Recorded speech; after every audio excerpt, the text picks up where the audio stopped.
ഒരു organic കോമ്പൗണ്ടിലെ CH ബോണ്ടിലെ hydrogen ആറ്റത്തെ replace ചെയ്തിട്ട് അവിടെ ഒരു ആറ്റമോ ആറ്റം ഗ്രൂപ്പോ വന്നിരിക്കുമ്പോൾ ആ കോമ്പൗണ്ടിന്റെ നേച്ചർ കംപ്ലീറ്റ്ലി ചേഞ്ച് ആകുന്നു. ഓക്കെ, ആ ഒരു ഓർഗാനിക് കോമ്പൗണ്ട് ചിലപ്പോൾ ആൽക്കഹോളോ ആസിഡോ ആൽഡിഹൈഡോ എസ്റ്ററോ കീറ്റോണോ തുടങ്ങിയവയ്ക്കായി മാറാം.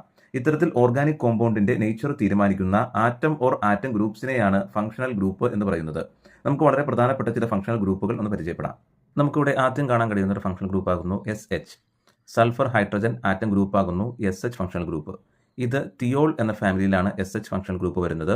ഓക്കെ, അതുപോലെ OH oxygen hydrogen atom group വരുന്ന ഫംഗ്ഷണൽ ഗ്രൂപ്പ് ആകുന്നു OH ഫംഗ്ഷണൽ ഗ്രൂപ്പ് ആൽക്കഹോൾ ഫാമിലിയിലാണ് വരുന്നത്. അതുപോലെ COOH അത് ആസിഡ് ആകുന്നു, ആസിഡ് ഫാമിലിയിലാണ് COOH വരുന്നത്. COO അത് എസ്റ്റർ ആകുന്നു. CO കീറ്റോൺ ഫാമിലിയിലാണ് വരുന്നത്.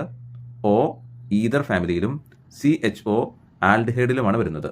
അതുപോലെ ഫ്ലൂറിൻ, ക്ലോറിൻ, ബ്രോമിൻ, അയഡിൻ തുടങ്ങിയ ആറ്റങ്ങൾ വരുന്നത് ഹാലോ ആൽക്കൈൻ എന്ന ഫംഗ്ഷണൽ ഗ്രൂപ്പിലാകുന്നു.